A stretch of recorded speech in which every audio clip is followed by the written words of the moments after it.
ఓం శ్రీ మాత్రి నమః. అందరికీ నమస్కారం అండి. ఈరోజు ఈ వీడియోలో కన్యా రాశి వారి యొక్క పూర్తి జాతక ఫలితాల వివరణ. ఆగస్టు 16వ తేదీ అనగా ఆదివారం రోజు ఈ రాశి వారికి జరగబోయే విషయాలు. ఇంకా ఈ రాశి వారు ఎవరైనా మన ఛానల్ని కొత్తగా చూస్తున్న వారు ఉంటే సబ్స్క్రైబ్ చేసుకుని వాళ్ళు దయచేసి సబ్స్క్రైబ్ చేసుకొని ఈ వీడియో మీకు నచ్చినట్లయితే లైక్ చేసి మాకు సపోర్ట్ చేయడం మాత్రం మర్చిపోకండి. మరి ఈ రోజున జరిగేటటువంటి ప్రధానమైన అంశాల గురించి తెలుసుకుందామండి. ఈ రోజు అయితే జాగ్రత్తగా ఉండవలసినటువంటి అంశంగా చెప్పుకోవచ్చు. ఎందుకంటే ఈ రోజున మీ జీవితంలో ఒక డెడ్ లైన్గా ఉండబోతోంది. ఎందుకు అంటే కనుక మధ్యాహ్నం 2:30 తర్వాత మీ జీవితంలో ఊహించినటువంటి ఒక మార్పు అనేది రాబోతుంది. సమ్మక్క సారక్క జ్యోతిష్యాలయం గురువు గారు విజయరాజు గారండి. ముఖం చూసి లేదా చేయి చూసి ఫోన్ కాల్ ద్వారానే జాతకం అనేది చెప్పబడును. స్త్రీ పురుష వశీకరణ కూడా చేయబడును. గుప్త నిధులు చెడు ప్రయోగాలు కూడా చేయబడును.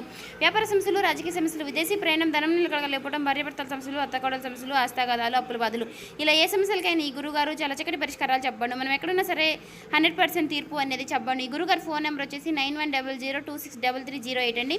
మీరు ఏ సమస్యలతో బాధపడుతున్న ఆ సమస్యల నుంచి బయటపడాలంటే మాత్రం ఈ గురువుగారిని సంప్రదించి చూడండి. చాలా నమ్మకమైన గురువుగారండి. చెప్పినట్టుగా జరుగుతుంది. 24 గంటల్లోనే మనకు ఫలితాలు అనేవి లభిస్తాయి. ఒక్కసారి మనకు మీరు ఏ సమస్యలతో బాధపడుతున్నా ఖచ్చితంగా ఆ సమస్య నుంచి బయటపడాలంటే మాత్రం ఈ గురువుగారిని సంప్రదించి చూడండి. చాలా నమ్మకమైన గురువుగారు.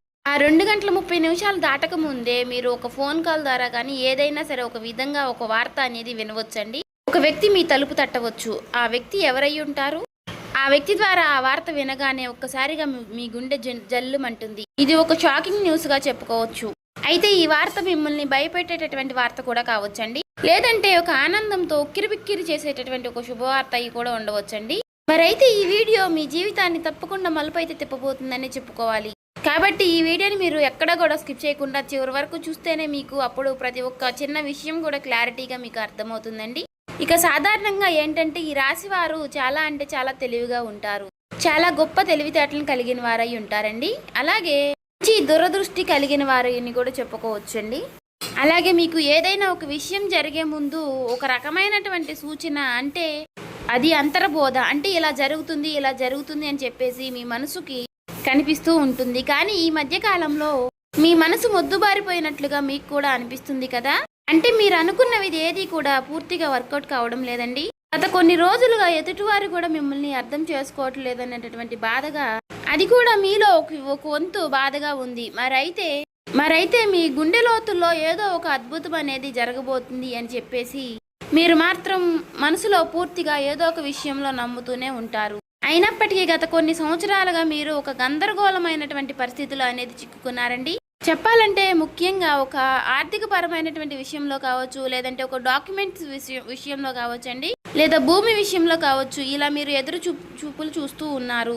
అసలు ఇది జరుగుతుందా లేదా అని చెప్పేసి ఒక రకమైనటువంటి సంఘటనతో సంవిధ్యంలో మీరు కొట్టుమిటు ఆడుతున్నటువంటి పరిస్థితులు కూడా కనిపిస్తూ ఉన్నాయండి. మరైతే మీరు బాగా నమ్మినటువంటి కొంతమంది వ్యక్తులు కూడా మీ మీద నెగిటివ్గా సమాచారం అనేది చేస్తూ ఉండటం. అయితే రేపటి రోజున మీకు మధ్యాహ్నం ఈ టెన్షన్స్ కానీ, లేదంటే తర్వాత జరగబోయేటటువంటి అంశం గురించి కానీ తెలుసుకుంటే ఇది మీకు చాలా చాలా ప్రత్యేకంగా మీ జీవితంలో ఉండబోతుంది. ఇప్పుడు అసలు విషయానికి వస్తే కనుక రేపటి రోజున మధ్యాహ్నం 2:30 లోపు మీకైతే ఒక వార్త అయితే అందుతుందండి. ఆ వార్త ఏమిటి అంటే కనుక ఆ వార్త మీ జీవితాన్ని ఎన్నో మలుపులు తిప్పుతుంది. అంటే దీని గురించి మీరు ఎప్పుడో ఆశలు వదిలిపెట్టుకున్నటువంటి ఒక పాత విషయం గురించి ఆ చర్చ అనేది కావచ్చు. అదేంటంటే మీ ఆస్తి తగాదాలు ఏదైనా, ఇలా దానికి సంబంధించి మీ యొక్క విజయానికి కారణం కావచ్చు, లేదా ఎంతో కాలంగా మీరు ఎదురు చూస్తున్నటువంటి ఒక విదేశీ ప్రయాణం అయి ఉండవచ్చు. ఇంకా లేదంటే ఒక భారీ మొత్తం ఒక అమౌంట్ అనేది మీ అకౌంట్లో పడడం, దాని గురించి అయ్యి ఉండవచ్చు. మరి మీకు రేపటి రోజున ఆ సమయంలో ఒక శుభ పరిమాణం అనే చెప్పుకోవచ్చండి. అందులో కూడా ఒక ట్విస్ట్ ఉంటుందండి. ఆ వార్త వినగానే మీకు నేరుగా అయితే ఆ వార్త ఏమీ రాదండి. ఏదైనా ఒక వ్యక్తి ద్వారా హఠాత్తుగా ఆ వార్త అనేది మిమ్మల్ని చేరుకుంటుంది. మీ గుండె ఎందుకు జల్లుమంటుంది అంటే ఆ వార్త వినగానే మీ గుండె జల్లుమనడానికి 2 రకాలైనటువంటి కారణాలు అయితే లేకపోలేదండి. మొదటిది ఏంటి అంటే నమ్మలేనటువంటి ఒక నిజం. అంటే ఇది మనకి సాధ్యం కాదు కదా అని పూర్తిగా ఫిక్స్ అయిపోయినటువంటి ఒక నిజం. కానీ ఆ వార్త వినగానే అది సాధ్యమైపోయిన అని తెలుసుకోగానే మీ యొక్క మెదడు మొద్దుబారిపోయినట్టుగా అయిపోతుంది. అంటే మీరు చాలా ఆశ్చర్యపోతారన్నమాట. ఆ షాకింగ్ న్యూస్ వల్ల వచ్చేటటువంటి ఎమోషన్ ఏదైతే ఉందో అది మీ గుండెను కూడా తాకుతుంది. ఇక ఆ వార్తతో పాటుగా ఒక పాత వ్యక్తి పేరు కూడా మీకు రేపటి రోజున బయటకు వస్తుంది. అతను లేదంటే ఆమె మరలా వారు మీ జీవితంలోకి రావడం అనేది జరుగుతుందన్నమాట. వారు వచ్చారా అనేటటువంటి ఒక షాకింగ్ అనేది మీలో కలుగుతుందండి. అది ఆనందం, భయం రెండు కలగలిపినటువంటి ఒక రకమైనటువంటి ఒక గొప్ప అనుభూతి లాగా మీకు అనిపిస్తుంది. ఈ అనుభూతి కారణంగా మీకు ఊహించిన విధంగా వచ్చేటటువంటి ఆ ఒక్క వార్త కారణంగా మీరు ఒక్కసారిగా ఆశ్చర్యపోయేటటువంటి అవకాశాలు కూడా చాలా అంటే చాలా ఎక్కువగా కనిపిస్తున్నాయండి. అయితే అసలు మరి ఇప్పుడు ఇది ఎందుకు జరుగుతుంది అంటే, ఇప్పుడు మీరు సాధారణంగా మీరు ఈ 2 గంటల 30 నిమిషాల లోపు దీనికి సంబంధించినటువంటి దీనికి కారణం ఏమిటంటే, మీరు గతంలో చేసినటువంటి ఒక రహస్యకరమైనటువంటి ఒక సహాయం అనేది, లేదంటే ఒక ఇన్వెస్ట్మెంట్లో మీరు పూర్తిగా మర్చిపోయినటువంటి పూర్తిగా ఒక పని, దానికి సంబంధించినటువంటి ఒక మంచి ఫలితాలను అయితే మీకు ఇప్పుడు ఇస్తుందండి. మీ వెనుక ఎవరో మీకు తెలియకుండానే ఈ పని అనేది పూర్తి చేస్తారు. ఎవరు చేసుంటారు అని చెప్పుకోవాలి అంటే మాత్రం ఆ భగవంతుడే చేశారని చెప్పుకోవాలి.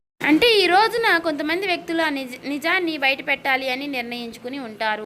అయితే అందుచేత వారు ఊహించని విధంగా మీకు ఈ ధనలాభం అనేది మీదే, ఈ ఆస్తి కూడా మీదే, దానికి సంబంధించినటువంటి డాక్యుమెంట్స్ కానీ ఇలాంటివి ఏవైనా సరే తీసుకువచ్చి మీకు పూర్తిగా వివరణ అనేది చేస్తారండి. వీటన్నిటిని చూసుకుంటే కొంచెం రెస్ట్ తీసుకునేటటువంటి ప్రశాంతకరమైనటువంటి రోజు అని చెప్పుకోవచ్చు. ఊహించిన విధంగా వారు చెప్పడం వల్ల మీకు కొంచెం ఆశ్చర్యకరంగా అనిపిస్తుంది. అయితే దీనికి మరొక రీజన్ కూడా ఉందండి. గ్రహస్థితి పరంగా చూసుకున్నట్లయితే గనుక మీకు ఈ రోజున శని ప్రభావం అనేది కొంచెం తక్కువగానే కనిపిస్తుంది. అలాగే ఈ రోజున మీకు శని భగవానుడు మంచి అవకాశాలను కూడా ఇవ్వబోతున్నాడండి. రాహువుల యొక్క సంచారం, గురు దృష్టి మీ యొక్క రాశి యొక్క పైన కూడా పడిందండి. కాబట్టి ఈ 2 గంటల 30 నిమిషాలు అనేది ఈ రాశి వారికి ఒక ముహూర్తం లాంటిది అన్నమాట. మరి ఈ సమయంలో గ్రహాల యొక్క కలయిక వలన మీకు ఆశ్చర్యకరమైనటువంటి ధనలాభం కానీ, లేదంటే ఒక ముఖ్యమైనటువంటి కీలకమైనటువంటి వార్త వచ్చేటటువంటి అవకాశం, అది కూడా ఆ వార్త నుంచి వచ్చేటటువంటి ఒక లాభం మీకు అన్ని రకాలుగా చాలా అంటే చాలా ఆశ్చర్యకరమైనటువంటి విషయాలను అయితే కలిగిస్తాయండి. అయితే ముఖ్యంగా దీనివల్ల ఏంటంటే, మీరు మీ జీవితంలో ప్రధానంగా చూసుకున్నట్లయితే రేపటి రోజున మీకు ఉన్నటువంటి కొన్ని పెద్ద పెద్ద టెన్షన్స్ కూడా తగ్గుతాయండి. సమాజంలో గౌరవ ప్రతిష్టలు కూడా పెరుగుతాయి. ఆ వార్త వినగానే మీరు ముందు ఎమోషనల్ అయిపోతారు. కానీ ఆ సమయంలోనే మీరు తప్పుడు నిర్ణయాలు తీసుకునే అవకాశాలు కూడా కనిపిస్తున్నాయండి. అంటే అలాగే ఏదైనా మీరు కొంచెం అంటే మీకు బీపీ అనారోగ్య సమస్యలు ఉన్నవారు కూడా ఆవేశపడిపోయి తొందరపడి నిర్ణయాలు తీసుకోకుండా కొంచెం ప్రశాంతంగా నిర్ణయాలు తీసుకోవడం, సమర్థవంతంగా ఎదుర్కొనేటటువంటి ప్రయత్నం అనేది చేయాలండి. అటువంటి శక్తి ఉన్నప్పుడు ఏ విధంగా కూడా మనం భయపడాల్సిన అవసరం అయితే లేదండి. ప్రతి ఒక్క మనిషి విషయంలోనూ కూడా శుభవార్తలు అశుభవార్తలు సాధారణం. ఒక్కొక్క రోజు మనకు చాలా ప్రశాంతంగా అనిపిస్తుంది, ఒక్కొక్క రోజు అసలు ఈ రోజే బాగాలేదు, చాలా ఒత్తిడిగా ఉంది, నిద్ర లేచినప్పటి నుంచి ఎవరి ముఖం చూసాము అన్నట్లుగా ఒక రకమైనటువంటి ఫీలింగ్ అనేది మనలో కలుగుతూ ఉంటుంది. అలా ఒక్కొక్క రోజు ఒక్కొక్క రకంగా ఉంటుంది అన్నమాట. కాబట్టి ఒక్కొక్క రోజు మనకు సంబంధించినటువంటి పనుల్లో కొన్నిటిలో ప్రశాంతత అనేది కనిపిస్తుంది. అదేవిధంగా ఒక్కొక్క రోజు మనకు సంబంధించిన పనుల్లో పూర్తిగా డేలా పడిపోతామేమో అన్నట్లుగా అనిపిస్తూ ఉంటుంది. కాబట్టి ఏదైనా మన ఆలోచన విధానంలో మనం తీసుకునే నిర్ణయాలు బట్టి ఉంటుందండి. కాబట్టి ఈ రోజున ఉదయం టైంలో ఆ శివుడి యొక్క ఆరాధన చేసుకోవడం, ఓం నమః శివాయ అనే మంత్రాన్ని జపించుకుంటూ ఉండడం, వీలైతే మీరు శివాలయానికి వెళ్ళి 11 ప్రదక్షిణలు కానీ 21 ప్రదక్షిణలు కానీ చేసుకుని కాసేపు ఆ ఆలయంలో ప్రశాంతంగా కూర్చుని శివుని దర్శనం చేసుకుని మీకు వీలైనన్ని సార్లు లేదంటే 108 సార్లు కానీ ఓం నమః శివాయ అనే మంత్రాన్ని జపించడం వల్ల మీకు ఉన్నటువంటి కొన్ని నెగిటివిటీ అనేది తొలగిపోయి పాజిటివిటీ అనేది పాస్ అవుతుందండి. ఒక మాటలో చెప్పాలంటే మైండ్ అంతా కూడా మీకు కొంచెం రిలీఫ్ అనేది ఇస్తుంది. ఇది ఒక విశేషమైనటువంటి రోజుగా చెప్పుకోవచ్చు. ఇక ఈ రోజు మధ్యాహ్న సమయంలో మీరు ఎవరితో కూడా గొడవలకు కానీ తగాదలకు కానీ పోవద్దండి. ఈ రోజున మీరు నీలం రంగు దుస్తువులు ధరించడం వల్ల మీకు మరింత ప్రశాంతతను ఇస్తుందన్నమాట. అంతేకాకుండా ఈ రోజున మీకు పసుపు రంగు వస్త్రధారణ కూడా మీకు ఎంతో జయం కలిగిస్తుందండి. అలాగే ఈ రోజు మధ్యాహ్నం మీ జీవితాన్ని మార్చేసేటటువంటి ఒక ఫోన్ కాల్ అనేది మీకు వస్తుందండి. ఆ ఫోన్ కాల్ రూపంలో మీ జీవితంలో ఒక సరికొత్త వెలుగుని నింపాలని చెప్పేసి మనస్ఫూర్తిగా నేను కూడా కోరుకుంటున్నాను. ఇక ఈ రోజున మీకు తూర్పు దిక్కు ప్రయాణం అనేది ఎంతో విశేషంగా ఉంటుంది. ఇక ఎప్పుడూ కూడా మీకు వీలైనంత సహాయం మీరు ఎవరికైనా చేయడంలో మీరు ముందుంటారు. ఒకరిని ముంచాలి, ఒకరిని నష్టపెట్టాలి, ఒకరికి సమస్యలు కలిగించాలని చెప్పేసి మీరు ఎప్పుడు కూడా అనుకోరు.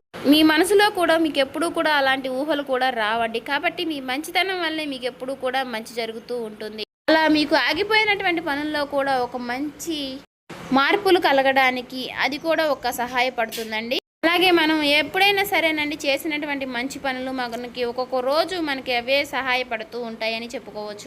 అలా నిదర్శనమే ఈ రోజు అండి. కాబట్టి మీ జీవితంలో రాబోయేటటువంటి మీ జీవితంలో ఒక మంచి మార్పు అనేది వస్తుంది. మీరు మనస్ఫూర్తిగా మంచిగా ఈ రోజున పాజిటివ్గా ఉండండి. మీ మనసులో మీరు ఎప్పుడు ఎటువంటి నెగిటివ్ ఆలోచనలు అనేవి చేయకండి. అలాగే మీరు ఏదైనా ఒక విషయం గురించి నిర్ణయం అనేది తీసుకునే ముందు 1కి 4 సార్లు ఆలోచించి పెద్దల యొక్క సలహాలు సూచనలు తీసుకుని జాగ్రత్త నిర్ణయాలు అనేవి తీసుకోండి. అలాగే మీ ఇంట్లో పెద్దల యొక్క ఆశీర్వచనాలతో పాటు మీ జీవిత భాగస్వామి యొక్క నిర్ణయాలని గౌరవించండి. ఇక ఈ రోజున మీరు బయటికి వెళ్ళే ముందు ఆ శివుడి యొక్క బసం కానీ లేదంటే సింధూరాన్ని కానీ ధరించండి నుదుటిన. ఇలా ధరించడం వల్ల మీకు వచ్చేటటువంటి కొన్ని నెగిటివ్ ఆలోచనలు నెగిటివ్ సమస్యలు అనేవి తొలగిపోతాయి. అంతా కూడా పాజిటివిటీగా ఉంటుంది. మీ మనసు కూడా చాలా ప్రశాంతంగా ఉంచుకోనండి. నలుగురితో నవ్వుతూ మాట్లాడండి. ఎవరి మీద కూడా చిరాకు పడడం కోప్పడడం ఇలాంటి పనులు చేయకండి. అలాగే మీకు వచ్చేటటువంటి సంకేతాల ద్వారానే మీకు రిజల్ట్ అనేది చాలా కనిపిస్తూ ఉంటుంది. కాబట్టి మీరు కొన్ని ఏవైనా సరేనండి వచ్చినప్పటికీ వాటి గురించి ఆలోచిస్తూ ఉండండి. సో చూసారు కదండి, ఈ వీడియో కనుక మీకు నచ్చినట్లయితే ఓం శ్రీ మాత్రే నమః అని కామెంట్ చేసి లైక్ చేసి మాకు సపోర్ట్ చేయడం మాత్రం మర్చిపోకండి. ఇంకా ఎవరైనా మన ఛానల్ సబ్స్క్రైబ్ చేసుకునే వాళ్ళు ఉంటే దయచేసి సబ్స్క్రైబ్ చేసుకోండి.